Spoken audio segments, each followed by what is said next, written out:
Hi, and welcome to Postscript. I'm John Petersen from the Arlington Institute, and we're happy to have you here with us. We're coming to you from Berkeley Springs, West Virginia, just down the road from Washington and Baltimore, and we do this on a regular basis, almost monthly, as a part of Berkeley Springs Transition Talks, which is a program that the Arlington Institute sponsors here to bring speakers from all over the world to come and talk about different aspects of the extraordinary change that's going on in the world right now.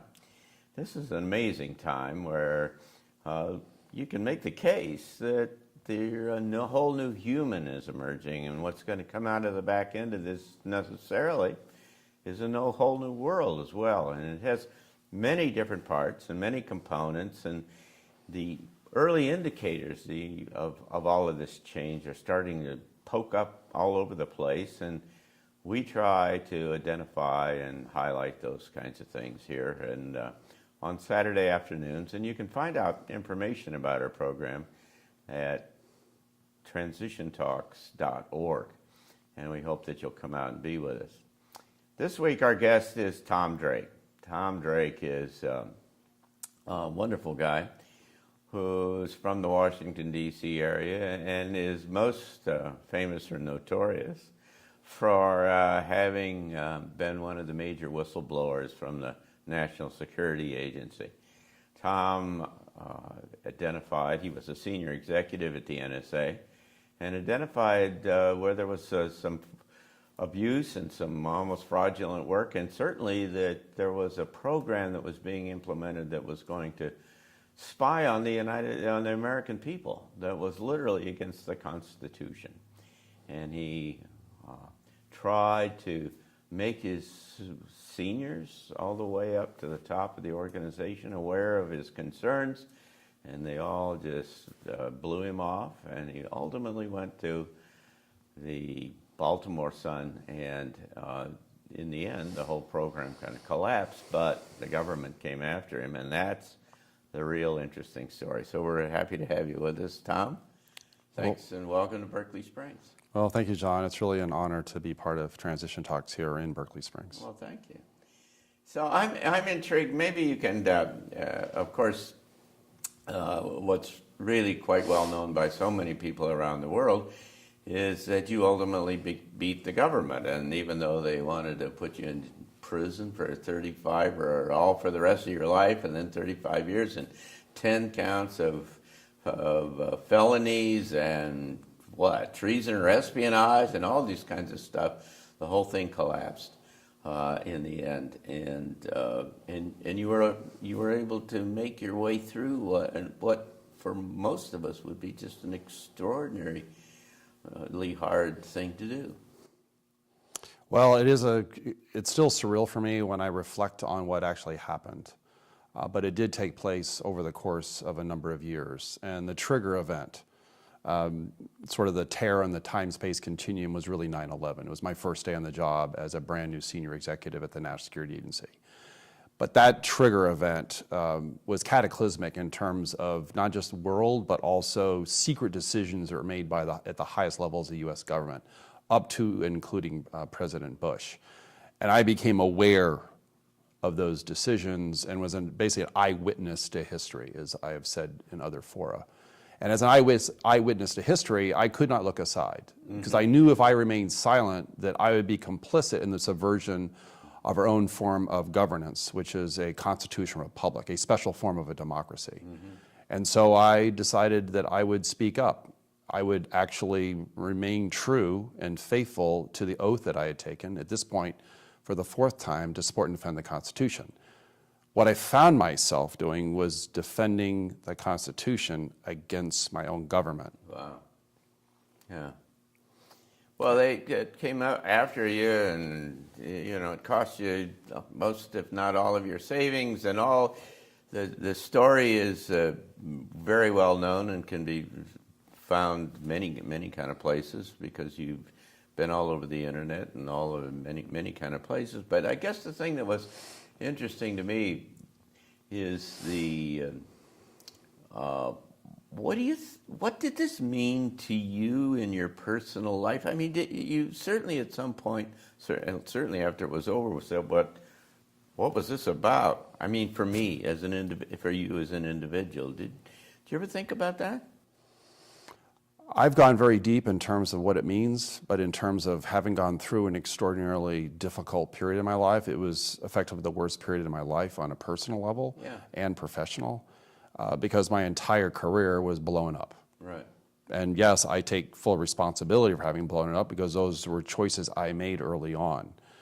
And on reflection, I can't even begin to put into words what it means to actually retain my personal freedoms and liberties.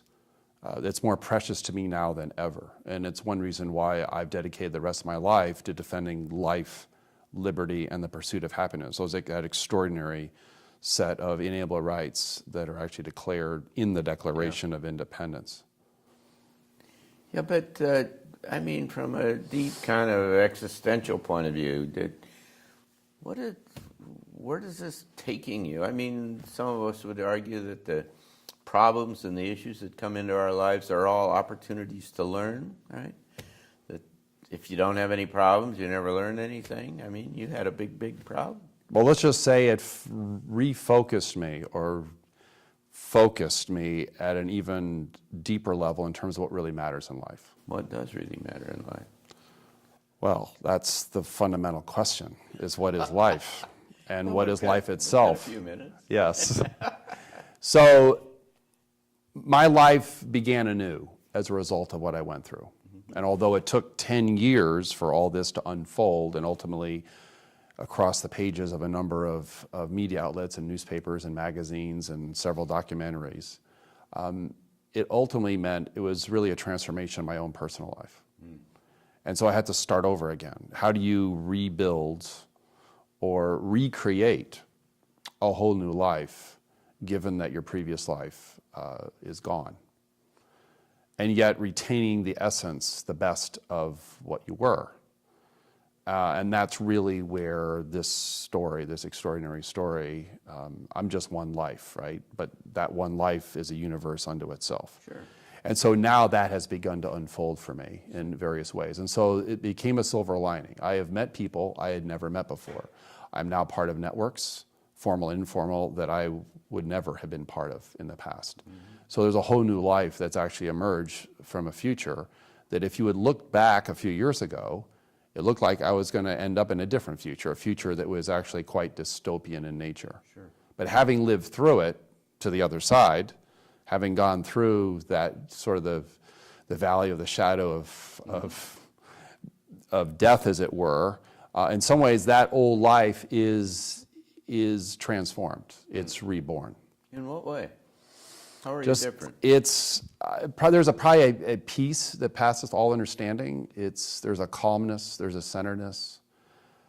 I have people actually will come up to me and say, nothing seems to really bother you, Tom. Why are you like so calm in the midst of, because people read the front page news, they'll watch the latest program, they'll hear about something regarding the political sphere, and it gets them all kind of agitated and upset and concerned. But there's far more to that, what we see in life, than just the front page news. There's far more. And what's more is, what is life really all about? So for me, the focus is on life as a gift to us, and conserving, preserving, and expanding and growing that.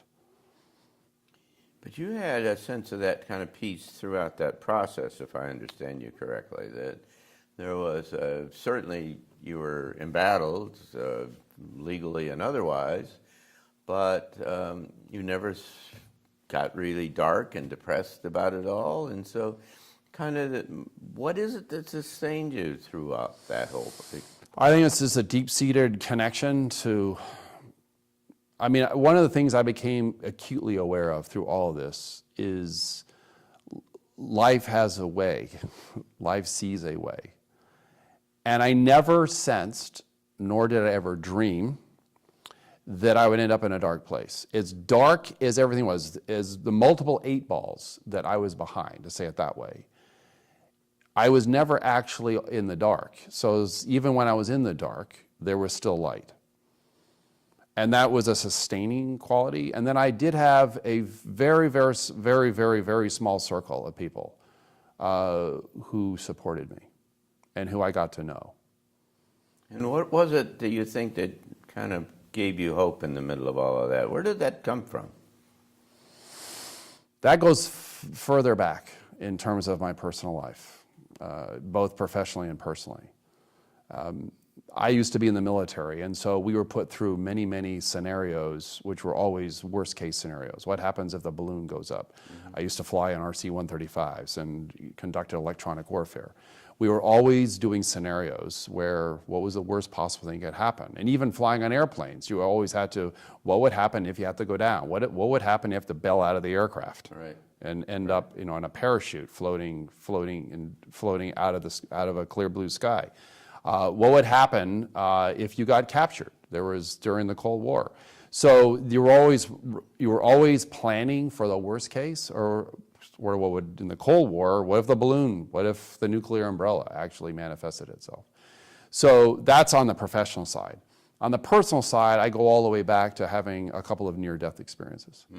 And those near-death experiences, coming through those where I didn't leave this world, I remained in it, provided me comfort in a place that it didn't really matter ultimately what happened to me. It didn't. And that's where, so words begin to, it's hard to put into words because these are experiences but they're extraordinarily real. But this was part of what sustained me. There was a time where, yes, I would have the 1,000-yard stare because I was facing the possibility I could spend the rest of my natural life in prison. That certainly was not a place that I wanted to live. And I certainly wasn't going to let that happen without putting up a defense. Right. I realized that the government wanted to put me away for a long, long time as punishment for having dared speak up and speak out about their own abuse of power. But having experienced abuse of power even when I was growing up, I knew what was possible, but I also knew that they couldn't take away the essence of me. They couldn't actually take away what I knew and what I had lived. They couldn't take away what sustains us in terms of our own soul. They couldn't. As much as they wanted to take everything else away, all that's just physicality. So no matter what kind of constraints, no matter kind of what a boxes, no matter what they label you, at one point they treated me as an enemy of the state, that I deserved a punishment worse than a spy. So throughout all of this, that's what kept me centered. So it was a deep and abiding connection to life, but also the hope that I would see this through too. So in retrospect, what was the purpose of it all, I think, from a personal point of view? I mean, you look at your life and this amazing kind of thing happened. It gives people hope. Gives you hope? Gives me hope. One of the silver linings that I travel a lot speaking about various aspects of what happened to me, both the personal and the professional. Governance, security, information technology, dystopia. Right. And also, what does it mean beyond all of that? Sort of the higher self. And what does it mean when you combine in community with others? Can you generate a different future or a transformed future that moves away and past all the conflict and division? I believe it's not only possible, but it's actual. So do you think of yourself or you see the world differently because of all of that? I think the experiences brought to me to a point where I place myself in the future and that future emerges in the present. So long as you live in the present, guess what keeps showing up is the future. And that's where I am. But what would be, if somebody else said, what is it from your experience that would be applicable to me? How can I look at the world in the way that you work in the world? What is it that you take away from this that is transferable?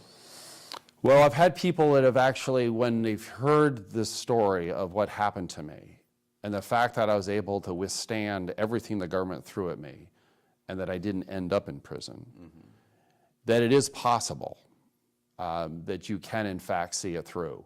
But even beyond that, the fact that I'm perhaps because I'm willing to share this, that there is hope for the future, meaning that futures that don't end, meaning there's people that think that the world's going to end, meaning end in some catastrophic cataclysm, some event that will sort of wipe out most or all of life as we know it.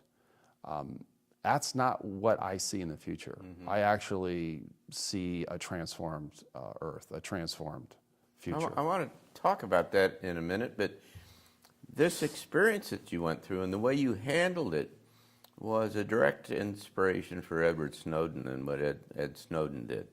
He's made that quite clear. And his ability to watch your process and the way you went through this was the one that gave him the encouragement to, in fact, expose the extraordinary kind of ways in which the government was spying on American people and lying about it and other such things. I would think that, not necessarily in terms of being a whistleblower exposing the government, but that kind of courage, if you will, would really be transferable to other people. It is, because courage is contagious, is one way to put it. Another way is that it does inspire others to take action, or as a cause to action, or as a call to action, that you don't have to sit around and just wait for things to happen. You actually make it happen and actually improve life. Yeah. Edward Snowden has consistently said that there hadn't been me and others, that he wouldn't have done what he did. He saw what happened to us. In my particular case, I was at the epigenesis of enormously consequential strategic decisions made by the highest levels of the government in secret. In secret because they didn't want the public to know about what they were doing. And 9/11 was the excuse. He was at the other end. We're talking a good dozen years later, from 2001 to 2013, he now sees the full metastasization of this surveillance regime, or what some call the national security state. He knew he would have to leave the United States because he had the fuller documentation and just how far this cancer had grown and was now largely normalized. And so he made a fateful choice himself to speak out and to deliver the core documentation.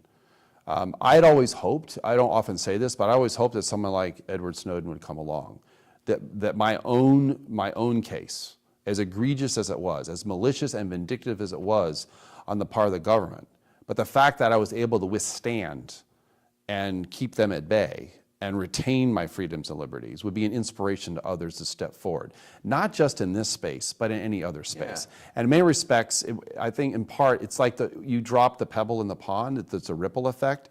You see those initial ripples, but you cannot necessarily see what happens when the ripple gets to the other side, or an island in the middle of the pond, or the larger pond. Right. Though that ripple effect is in part why I did what I did. It wasn't just to save myself. I wasn't speaking up or out against abuse of power and the government violating the Constitution willfully as an act of commission at the highest levels. This was for history. Yeah. And so in part, I and others, and there is the history of those standing on that long arc, that the long arc, the moral arc of the universe, to channel Martin Luther King Jr., does bend toward justice, and I say, and mercy. All I was doing was just jumping up and down, perhaps a little higher, just to help bend it in that direction.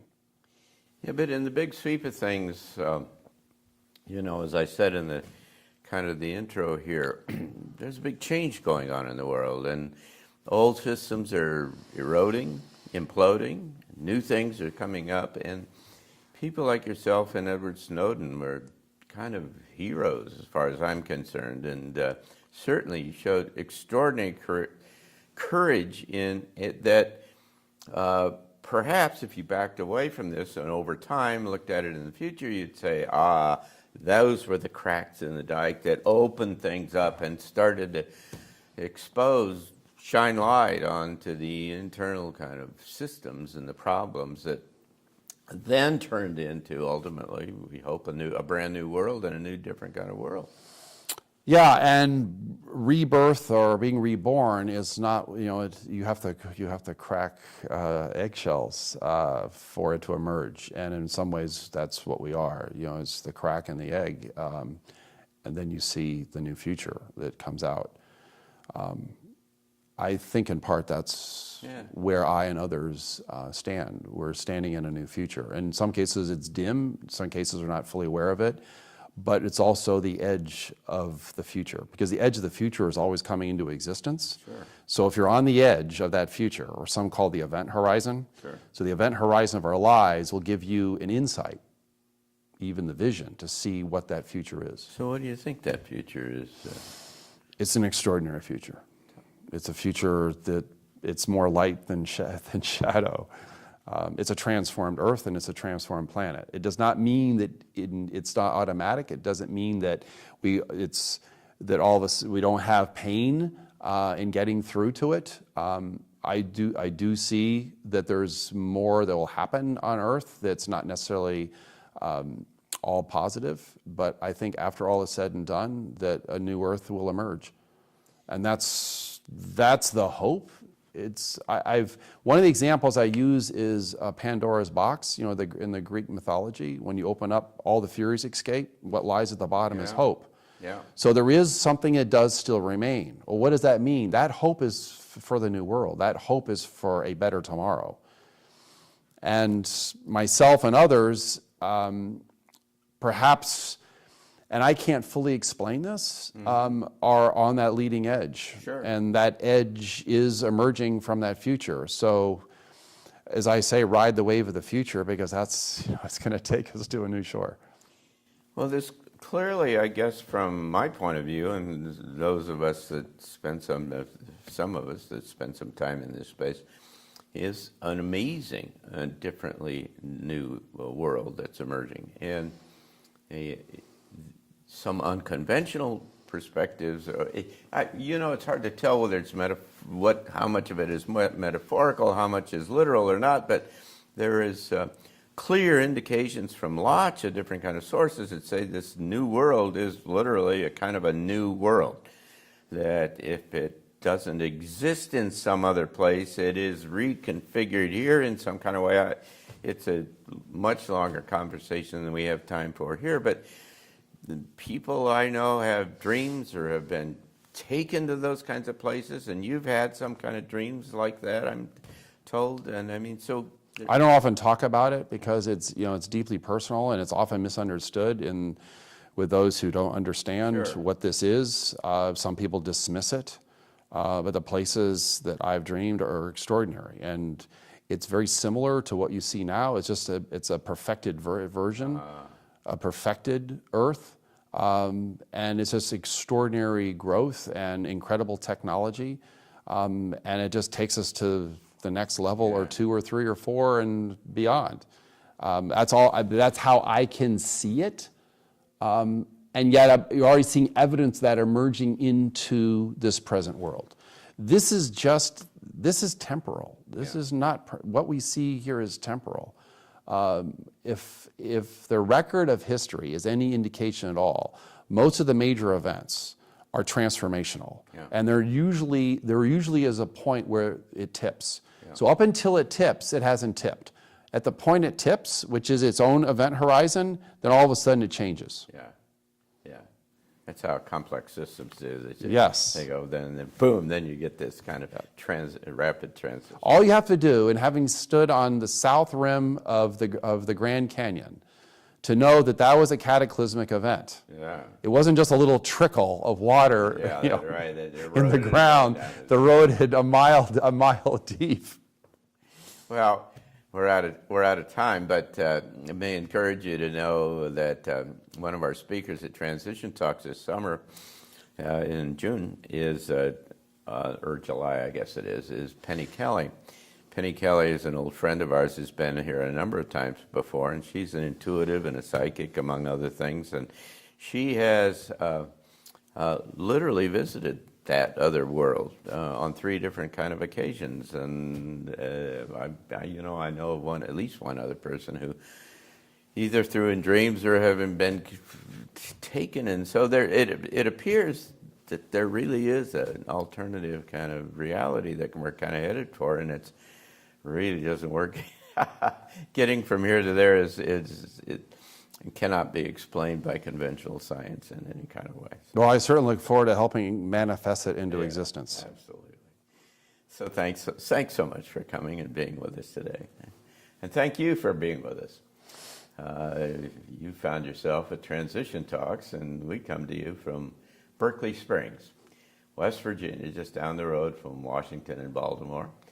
And we do this every month or so. We have Berkeley Springs Transition Talks, and you can find information about it at transitiontalks.org. And you can see our lineup for every month. Some fascinating, wonderful person we entice to come out here to our little town to talk about some of these big ideas and big things that are coming on downstream. So thanks for being with us. I'm John Petersen from the Arlington Institute.